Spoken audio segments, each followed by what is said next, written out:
Alison Arngrim, and this is the Alison Arngrim Show. Now, some of you may possibly recognize me as the evil Nellie Olson, but tonight I'm Alison Arngrim, and this is the Alison Arngrim Show. And here on the Alison Arngrim Show, we talk about things that make you feel good. The movies and the TV shows that made us feel good, and the people who made them, and people who are doing things now to make the world a better and more interesting place. And I have one tonight. Now, he's been on my show before. You guys saw the show where I had the guy on who wrote this whole book that had life lessons from the Book of the Wizard of Oz. And it was fascinating. It was brilliant. It was what do we learn from the Scarecrow and the Cowardly Lion? He's written another book. Okay, he's really written 6 books. This guy, okay, Michael Shevack, he has written several books. He is an ordained rabbi. You name it, he's done it. And now he's got a book called The Six Fix. Okay, what? Yes, Six Fix for America. He has worked out a series of principles and a methodology here that, according to him, could literally straighten out the entire country if we all got our act together and tried this. So, ladies and gentlemen, everybody, welcome Michael Shevack. Thank you. Wow, what a build-up. I tried. Embarrassing, but I thank you very much. Last time, so you know. So, spiritual health care for a stronger America. I mean, it sounds, when you first think, oh, yeah, just some snake oil thing. No, you've really broken stuff down, and it makes sense. I mean, when I read the little blurb, and it starts to say, are you worried about America? Do you see chaos, confusion? Do you witness a government which is paralyzed and ineffective? It goes on and on. Are you having difficulties in your marriage right now? Is your teenager driving you insane? I'm like, does your nose run? Do your feet smell? It sounds like everything. Like this is going to help us with everything. But as you said, it's not a problem. It's the result of a problem. And that we are sort of en masse suffering from spiritually unhealthy thinking, which totally makes sense to me that's probably the problem. And you laid out six things like just focus on this. And that these things we would be able to find our way out of so many of these problems and these seemingly impassable situations by following these basic sound principles. So explain.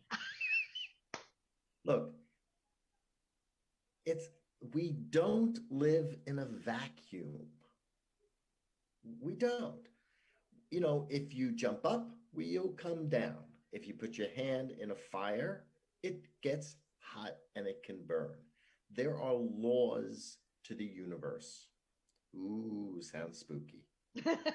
There's a way this world was created, designed, evolved. I don't want to get into any religious problems. The book isn't about religion. It's about the foundation of religion, which is real, true life experience. And these rules, these laws, these principles, they're the same thing whether you're handling your personal life, your marriage, your kids, your community, the PTA, the city government, nations. They're the same life principles. These are life-centered principles, and they are guidelines. And when you begin to organize your life by the way life is designed to be lived, well, you're not running against a stream. You're not walking into a wall. You're in alignment to the way life is designed. And well, this sort of sounds like the old what happens in meditation influence what is it happens in the marketplace. What happens in the marketplace is what happens in meditation. That your life isn't, as much as you might want to compartmentalize your life, it doesn't really compartmentalize very well. That what you are doing about one part of your life and how you're approaching and how you think, that's actually going to happen in every other single thing that you're doing. Yes, but I'm adding one other component to that kind of spirituality. That kind of spirituality is very good. And it's very inward development, and you begin to notice it. But there are objective lines. And these objective lines are often described by very, very stringent religion in ways that are very guilt-ridden and cause problems. And so we rebel against that craziness and we go to the opposite craziness, which is whatever I feel is the truth. And that's what's going on in the country right now, is that in the country right now, you have a cultural war that has been in place since the 1960s. Okay, the 1960s brought up a different view of American spirituality. It was American transcendentalist. It was like Whitman and Emerson and Thoreau, and it was very Eastern Indian inspired. It was very like New Age before New Age was New Age. And that was different than the Calvinist, which was don't do this, don't do this, don't do this.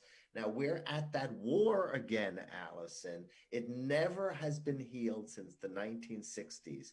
And we're cycling over and over and over and over again between 60s-like thinking and pre-60s-like thinking.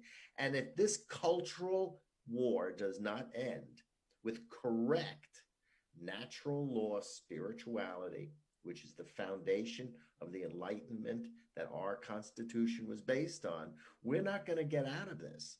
In fact, I don't look at this as a problem.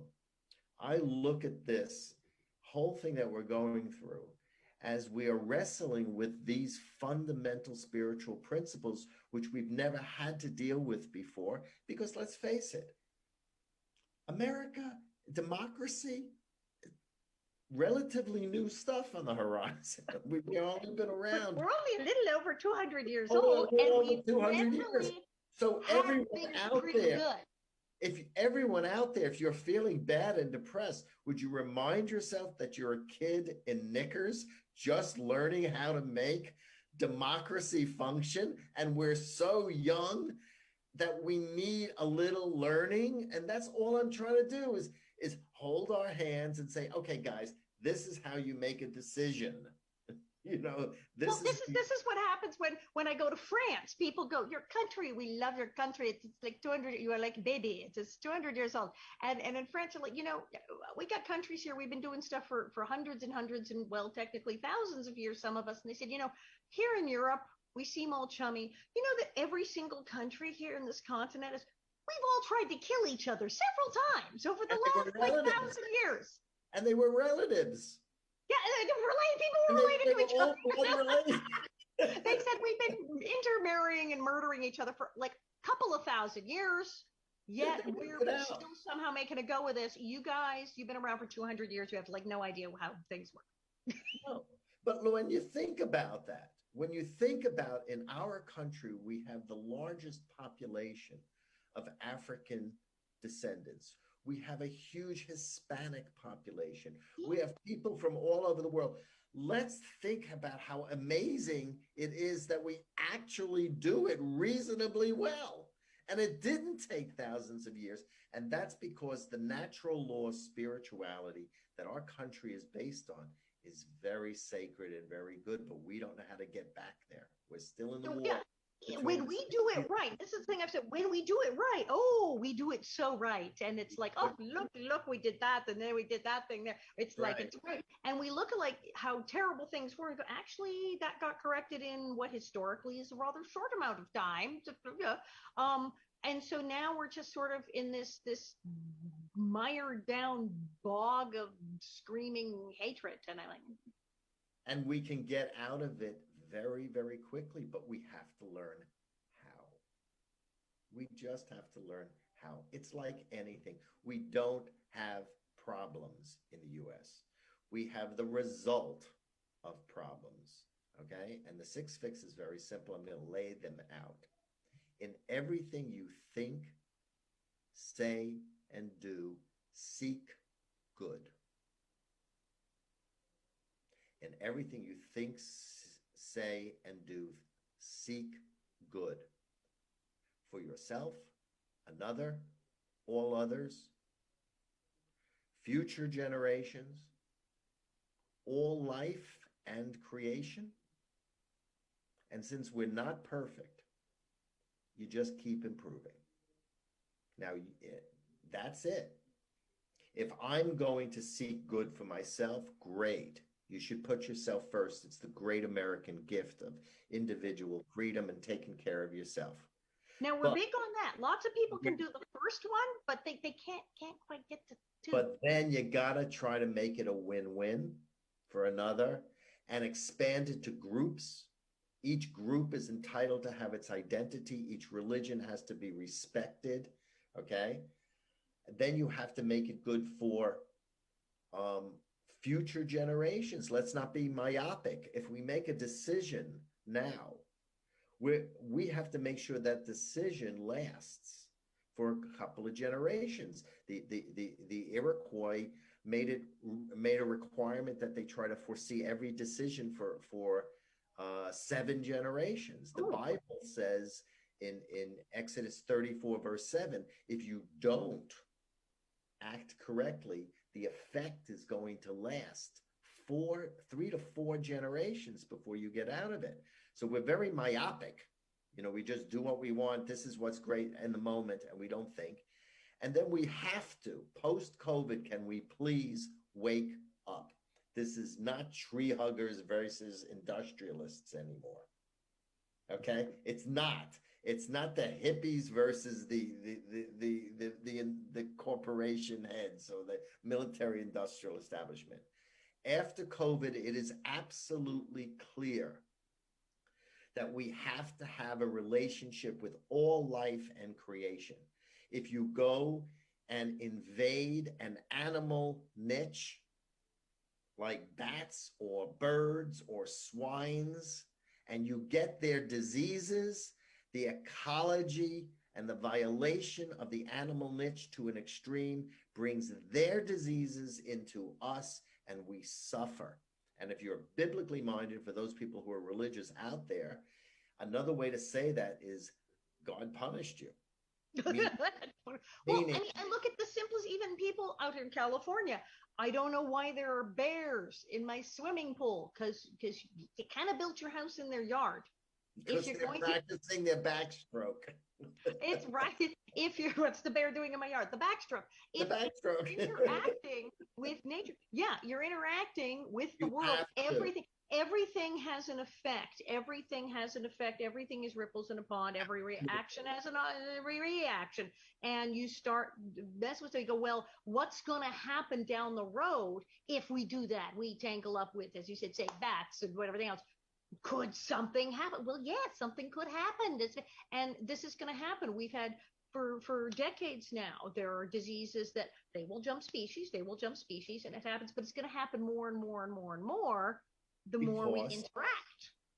And the more we're invading, disrespecting nature in a way that is invasive and unnecessary. We're getting it back. Old-time religious people call that a sin. Okay? Meaning God or good. This show's all about good. Good withdraws from you, and you have an experience that isn't good. And if you want to be religious, you can say God blessed you or cursed you. It's the same spiritual phenomenon in life, and it's core to it. Look, let me give you an example. In 2008, we all had a terrible economic crash. Terrible economic crash. Okay? Why do we have a terrible economic crash? Because some idiot invented an investment that took defaulted mortgage loans, repackaged it as an investment because, oh my God, I can make money off of this, sold it, and the government and everyone jumped on the bandwagon. Now, this is a fundamental rule in the Six Fix. You have to have a life value to what you're doing. That kind of investment had so little life value. It may have paid for a few schools and stuff like that and clothing for certain Wall Street families. It had some life value, but it had so little that the minute it was used up, okay, God, nature, reality, whatever you want to call it, the universe came in and said, it's worthless. It toppled, and everything based on a life worthless investment crashed with it. That's a spiritual mistake. And we've seen it before. The crash in 29, people were saying, well, I can buy stuff at 10 cents on the dollar. Well, I didn't really buy it, and they had all these money-making schemes in the 20s that weren't really investing for real in anything that did anything, that was investing for investing's sake, and it exploded. It crashed because there was no way that it couldn't have crashed. And, hence the phrase junk bonds. And people, they say, oh, well, we changed all the laws after the crash of 29. Sort of.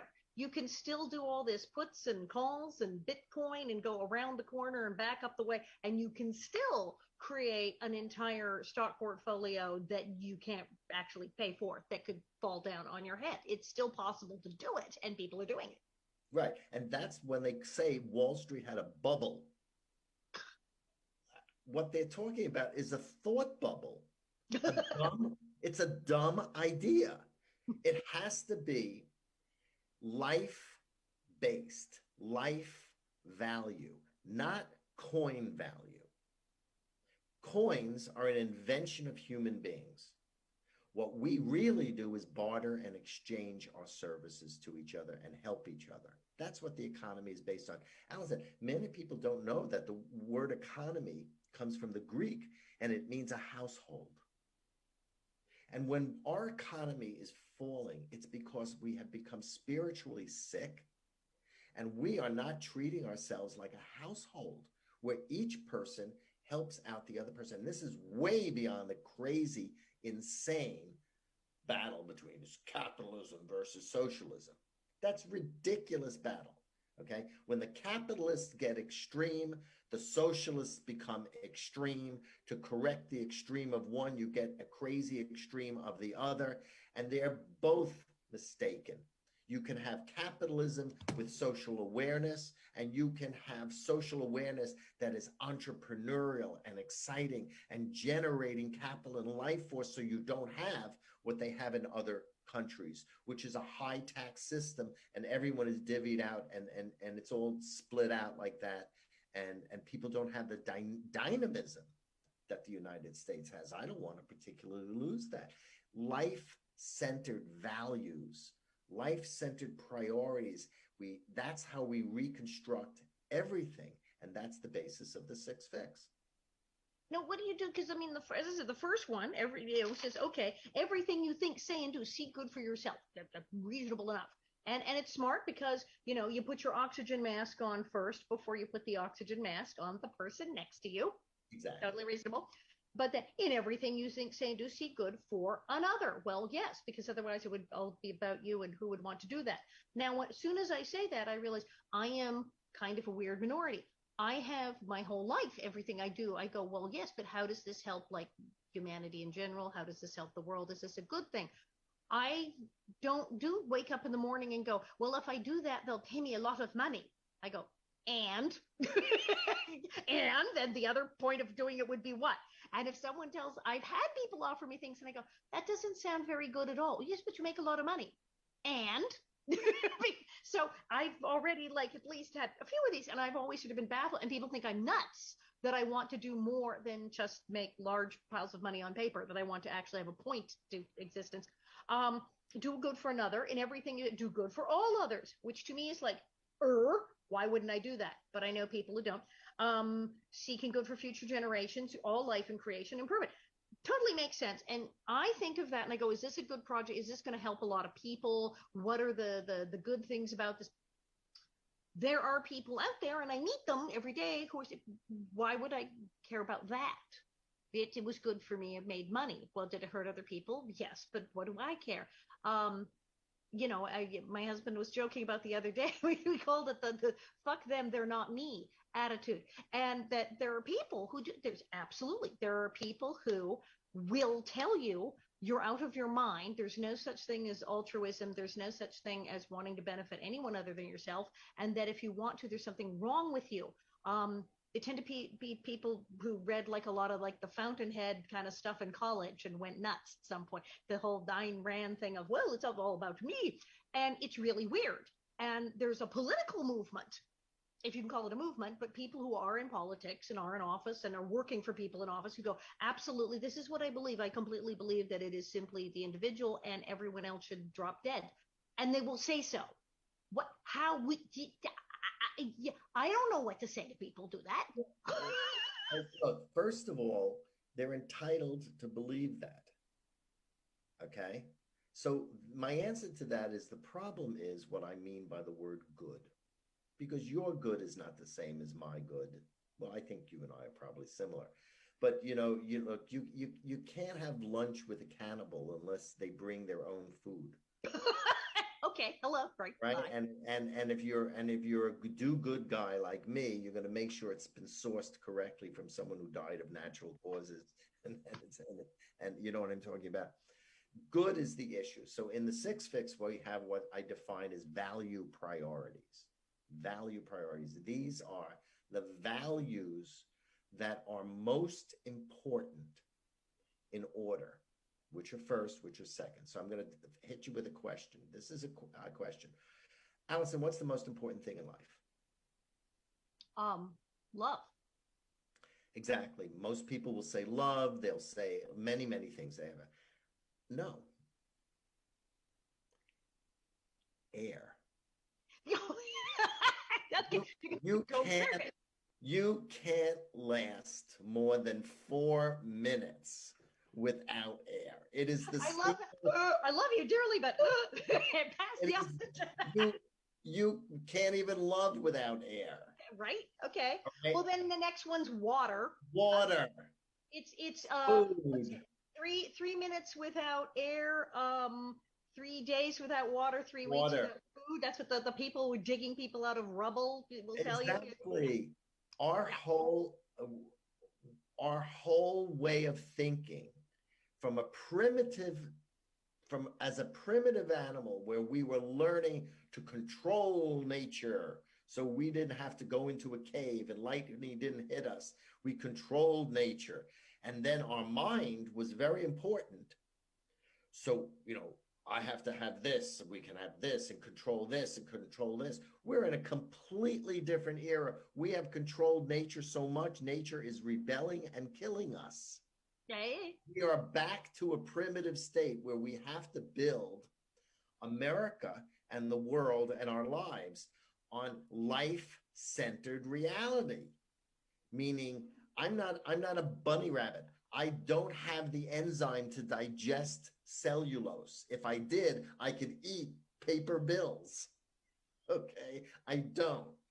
Life-centered values. The single most important thing after you have life is health. You can store up all the money you want, but you're going to spend it in a hospital getting an operation.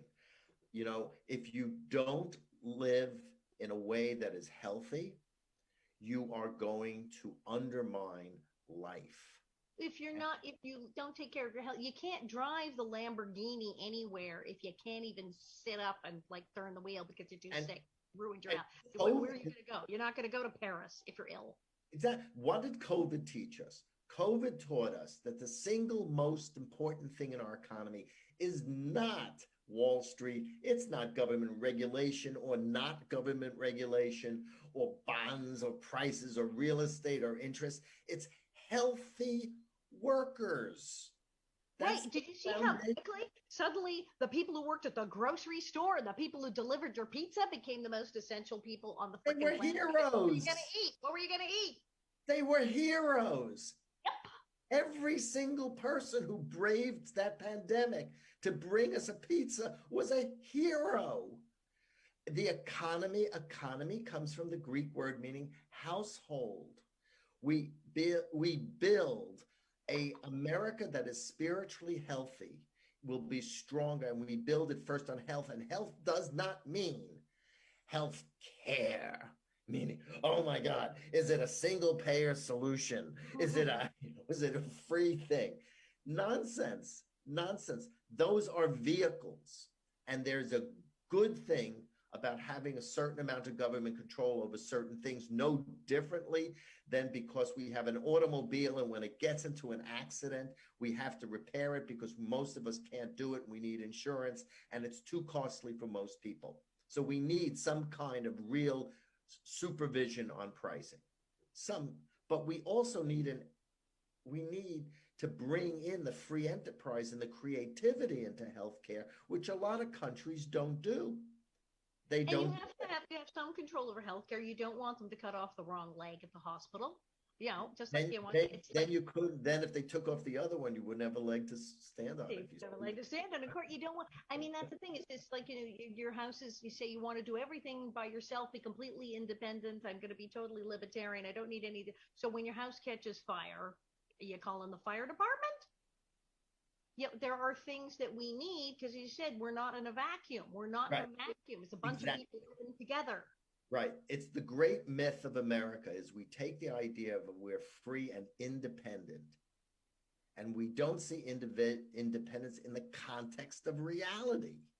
In reality, bring it. I always wind up bringing up Little House on the Prairie. So I've been reading the Little House books. You know, like there's a mythology around the Little House books when they talk about the Ingalls on the Prairie and they were alone. They were alone and they did it by themselves. And you start reading the books and you go, nope, nope.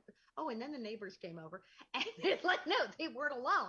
They every 5 minutes they're like about to starve to death or burn in a fire. So and people come over. People come over. The neighbors come over. The doctor comes over. Somebody calls somebody, or they would have starved. And then even in Laura's writing, she left stuff out. There was a whole thing within the winter, and wow, they went through that winter by themselves. No, she left out the part where another family actually moved in and lived with them.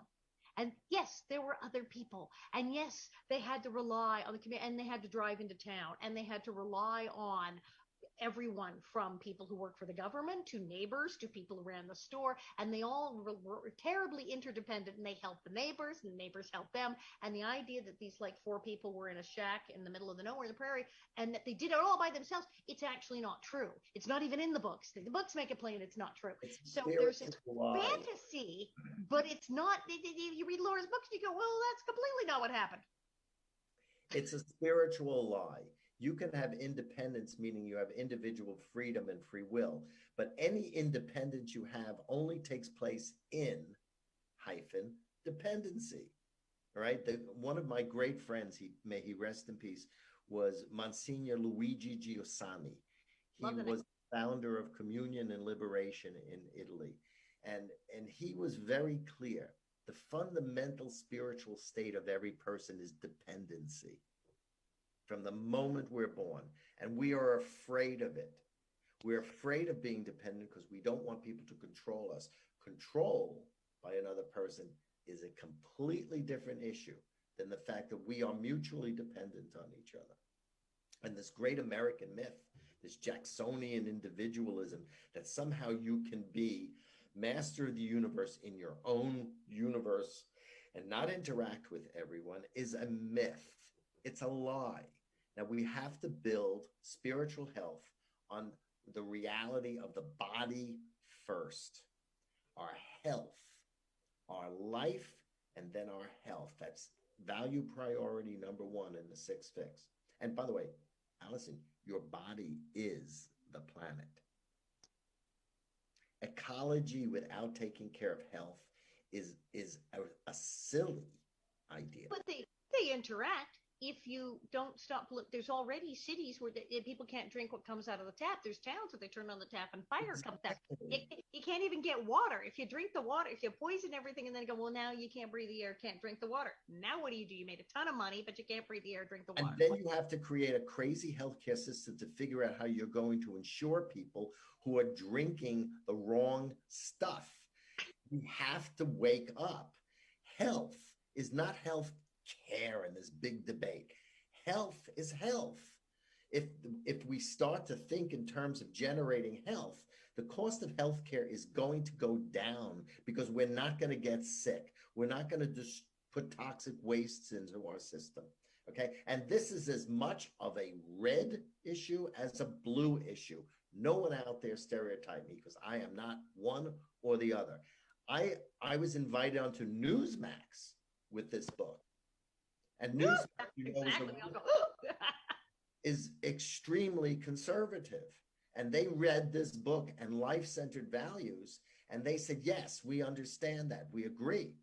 And that's the wonderful thing that I'm discovering, is that this book is speaking to the hearts of really caring people, no matter what side of the aisle they're on, because it's life-centered. Let's make life better. Seek good. It's not just laws. Let's make another law. It's, does the law serve life? And this makes sense to me. But we remember, in the 80s, people decided that the fictional character Gordon Gekko and his greed is good was their hero. There people went, yeah, he's right. And there absolutely are people, now I have met people who run huge corporations, and I have met billionaires, and I have met congressmen, senators, and there are people, yes, even billionaires, who go, yeah, no, actually I'm trying to help people, and I'm trying to make a living and make money and help my family and help other people. No, I actually don't want to pollute the universe. And I think, yes. And there are also people in all walks of life who, if you, like I said, if you talk to them about it, they go, no, I don't care. But if you do this thing, millions could die. Yeah. All I can tell you is, if those people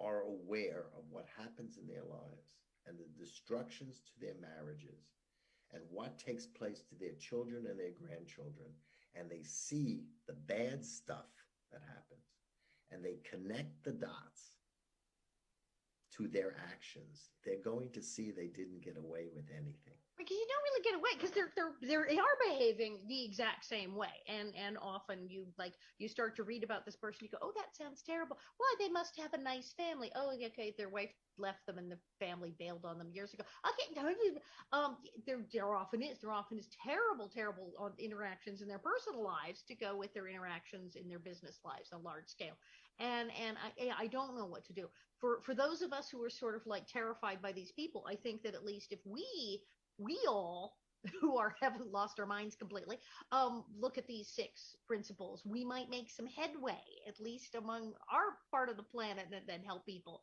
and sort of a self-defense against the people who just can't get past this. Yes, but also, if those people would give us a shot, I have many, many, many right-wing friends and associates. I have many. I'm clergy. I have many people who are on the other side of the aisle.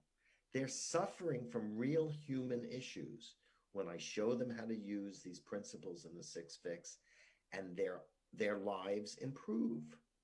And their lives improve whether they believe in one political viewpoint or the other viewpoint, because these are just viewpoints. Life is here. Life has priorities. Life is organized a certain way. Politics doesn't exist in a vacuum. You referenced Gordon Gekko, which was really great. After the 80s and that whole gigantic wave of generating money and taking companies and just consolidating them and making giant conglomerations, after that, life generated all of this new entrepreneurial, creative, individualistic thinking, because everything were these gigantic dinosaurs. There is a dynamism in life. You don't create a consolidation like in the 80s without seeding the opposite, which is incredible creativity and innovation. We're in a reality that requires it. If you take anything to an extreme, it creates its opposite extreme. Excess is our enemy. So do you think with this wave of situation where people say, no, they have no concern for other humans, that this could then create an opposite wave? It is creating an opposite who are concerned about other humans? Yes. And then if you take other people who are so concerned about other humans that they don't care about core principles that are worth dying for, where human beings say, the principle of freedom is so good that I, as a person, am willing to sacrifice for that, then you have the opposite extreme where we lose values. So it's not just, the problem is not just the extreme self-interested American. The problem can also be a person who cares so much about people that they're passive. It's pacifist. And if you take a look at what's happening in mainstream religion in the US, which is tumbling, they just can't find any passion. Only the right wing kind of thing is having passion. And this is because they don't know core life spirituality. Excess is our enemy. You take anything too far to the right, it creates the opposite. Okay? You have an articulate, educated, academic president followed by Donald Trump, who is white and knew it and moneyed and popularist. It was the opposite spin because the country is rebalancing. The country is going from pole to pole because we're rebalancing. It's a yin-yang symbol. If you take anything to its extreme, it creates the opposite extreme because we're in life, and life is holistic and rebalances itself all the time. All the time. And that's well, why makes me somewhat hopeful, because I mean, there are people be who say hopeful. that there is no disease, there is no COVID. As you're talking about, interacting with animals and nature, knows that nothing has happened. We are all fine and no one has died. And it's like, okay, that's not really going to work very well. How do we get to the other side where people who are can be helped, they're in danger, like you said, air, people like that can't breathe and they get sick. Right. You have to build America on spiritual health care, which is building from the body up. Air, food, water, shelter, depending on how hot the climate and how modest you are, a certain amount of clothing. There are basics. Okay, we think those basics come from money. Money is the tool that makes the sharing easier. Right? Our things come from God and creation. Excuse the word God. We just take what's here and we reshape the cotton into making a shirt. But we are so believe that the economic machine that makes it easier is our actual source. That's the mistake we made. In the 6 fix, it's putting value priority 6, which is priority, before value priority 1, which is health. There's nothing, money is great. Money is a spiritual tool. It is one of the most powerful spiritual tools for transforming people's lives. You can do it almost instantaneously. But when it's not in its correct place, spiritually, it creates a defect, a really serious defect, such as, hey, a lot of people got rich and they poisoned the schoolyards the kids were playing in. And that's not correct priorities. And that's not tree hugger, blue people nonsense. Let's cut the propaganda here. This is life, L-I-F-E. Okay. And part of the reason, by the way, that super conservative people like this, because that's their view on abortion. And I don't want to get into that nightmare. But life-centered is very, very important. Okay. Whether it's the life of a fetus or the life of a mother, okay? These and the nuances on how to use these principles, you have to learn how to use them. But life-centeredness that values the integrity and the physical well-being, that's the foundation to spiritual health care, not money and power. Future generations. But then getting people to care about future generations, the selfishness that I have seen, and it's just spread around in all different types of people, where, okay, as long as I get what I need and my close friends and family get what they need and everything's cool for them, when I die, I don't even care what happens after I die. A lot of people really don't care what happens after they die. A lot of people don't. And it's getting even more so because you're losing the power of the religious myth. When people believed a religious myth, when they weren't just secular or scientific, they had a sense of their life purpose and their life actions extending beyond their death. Well, let's face it, it does extend beyond our death. Every Your life has action, an impact, whether you're famous or not, or you're rich or not, or you have children or not. You think, well, I'm not going to have an impact. I don't have children and grandchildren. I don't have big every famous. single, You have an impact on the people who come after you, whatever it is that you do. every moment, there's every action has a reaction. As Jesus said, every sowing has a reaping. That's why we don't have problems in the US. We have the result of bad sowing that produces bad reaping because we don't act in alignment to the values and priorities of relationships that are established by reality, by God, by creation. You choose your word. Choose your word. It's a free country. We don't have a church state. We have to align ourselves to how life works. Okay?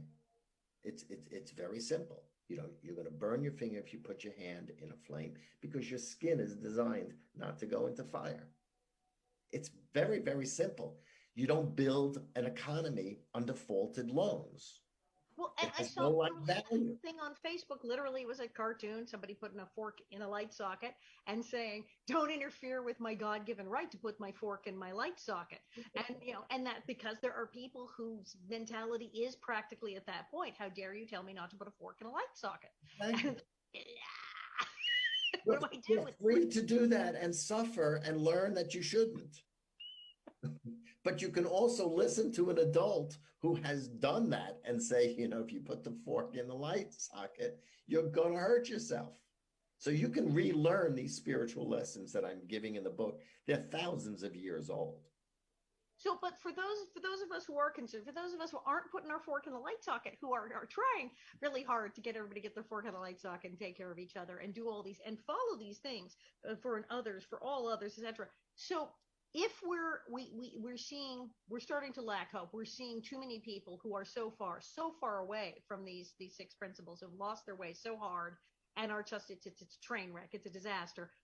Can our individual, if I say, okay, these people have all gone nuts. I don't know what to do, but I'm going to follow. I'm going to follow these six. I'm going to do my best to try to do these things and seek good for myself, good for another, good for life after me.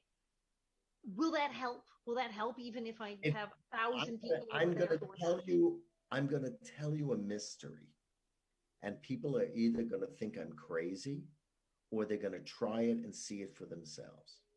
As you begin to sow and reap according to these values and work on it, there is, sorry to sound a little spooky, there is a spiritual force that begins to build. Okay? It builds. And it begins to build and build until it reaches a kind of critical mass where the wind is in your sails and it's a good wind from having sown and reaped good things. And when it builds up that critical mass, it radiates from you without you even knowing it. And if you are aware and spiritually awake, you will see changes take place right in front of your eyes because you have done the spiritual work and you become a lantern. You learn the light, and the light is in your lantern box. And each person, Even for the those who are the every lost, single blind, mad. every single person has to have this spiritual power which they can use in their religion and their political viewpoints. There's nothing wrong with people having divergent viewpoints, but they have to learn how to do this in a way that's harmonious with the way God, if they like the word God, designed this world, or how nature is organized. It's another way to say it. And this spiritual power will be there to help them in their politics, but they're going to discover if they do things too extreme and not in harmony with it, their movement's going to begin to crash. And that's beginning to happen in They America. need to start to rethink what their plan was because as years Exactly. ago, going into Albany, New York, Sacramento, California, Washington, D.C., sitting in the offices of congressmen, senators, state level assemblymen, absolutely have done it, did it for protect, met people, got legislation passed. We had legislation that was spirited through the House by people like, well, Biden when he was a senator. We had things signed into law by Bush, by Obama, by Trump, we had our law signed in California by Schwarzenegger. So absolutely worked with Republicans, Democrats, and Republican governors, Democrat. Yes. And this was a lot of crossing the aisle and working with lobbyists who said, yes, I've worked with both sides and we get stuff passed absolutely by both camps. And usually when you'd work with someone, you'd go, well, it's funny because, they're not from my party, but they'd say, well, you know what I do? I go over and we make a deal. There's something else they need passed. And we all shake hands and because we have forward motion. We want forward motion. We all need to get stuff passed and make things happen in our capital. They do it. There was a shift, and I've had lobbyists say this is different. I don't know what to do. There's people, they don't wish to govern. They do not wish forward motion for their party or anyone else's. There are people who say things like, Lenin wanted to tear down the state, and so do I. And these are people who work with politicians and are presidential advisors. People just come out and go, yes, actually, I want to blow it all up and tear it down. I'm going, okay, so it's like, usually it's someone who says, well, I know I wish to govern and I wish this, but I just believe that these are the things that should happen in our country. And I can go, well, I don't agree with that, but I get where you're coming from. But if someone says, no, I don't care about any of it, I wish to destroy everything, what do you do? Okay, so let's respect that viewpoint because it's a viewpoint. I'm interested in that. What would you destroy first? Tell me. Okay, what would you destroy first? Let's start there. Would you destroy your supermarket so you can't have food? What are you going to destroy? The railroads that transport your food? I mean, these kind of, as I said, excess is the enemy. Okay? When there's a truth to what that person is saying, Alison. They're saying that I don't trust government. Government is getting in the way of my spiritual sense of what is good and right as a human being. And government is interfering. That's tried and true American spirit. Okay? But it's out of context. Okay? We need some government for the common good. Like I said, look, the fire department who are going to come and put out my houses on fire. It's called the library. And there's the library. Hello. But there's people, I've heard people go, we should not have libraries. We should not have libraries. You should go to the store and buy a book. And I'm like, no, we should have libraries. Buy a book. Okay. Copyright laws. But look, printing of the book, somebody has to. We have to balance government, which is there to help the common good, and our individual rights endowed by the Creator, so our spirituality and our common sense with government work together. Okay? And it only happens when people use democracy correctly, and we're using democracy incorrectly. Democracy is there to take different viewpoints and debate to get to an opinion that's even better, to take your view and my view and come closer to a view that's even better than either of us could have figured out alone. Well, that's why we're supposed to have things when it works. So they say, okay, we're going to do a thing where, yes, the majority rule, but then we have the minority representative in the group, because then we protect those. So we have the majority of people felt this way, but then we're going to have this law to protect the small group here who didn't feel that way, so that everybody, that's why we talk about separation of church and state, so that like, well, yes, you get to have this religion, but no, you don't only get to have, you can't go then make your neighbor have that one. You're all going to play fair. Exactly. I mean, look, if any one party wins, the entire country loses, because you no longer have two parties that are fighting for the truth. What you have is now a totalitarian government, and spiritually, from a spiritual perspective, that's exactly what's happening in the US. We're having bad relationships with totalitarian governments, whether it's Russian or China. All right. As you do to another, so it is done unto you. The politics is a mirror of what's happening on the inside of our country. It's not a mistake. It's not just bad relations. The bad spirituality of not knowing how to deal with our power correctly is bringing us the mirror of totalitarian governments in order to get us aware of our spiritual sickness and that we're not sowing and reaping and using our spiritual power correctly. It's not a mistake. It's a And that's what I see is I see it's like people are doing it on a personal level. I go, oh, okay, well, you believe that politically, but then you are personal level treating people like that. That's not going to end well. No, it's not. It doesn't. And until we realize that we are all in it together, even though we are also in a wonderful country where we also have individuality, freedom. We have to integrate this. Everyone should feel good about it because we're new to this. We are in a process where we're going to integrate industry and ecology, the male force, the female force, the basic religious thou shalt not kill with thou shalt defend yourself. Okay? All right? We're going to balance these extremes of a child's life and a woman's life. Okay? We're rebalancing in the US. That's why we're like this, because we don't know how to rebalance it. That's why I wrote the book. The book's a guide for taking these two crazy Cucamonga extremes and beginning to see them come together, which only happens when you use life-centered values and life-centered priorities in how you go about government. In your family, too. God, I hope you're right.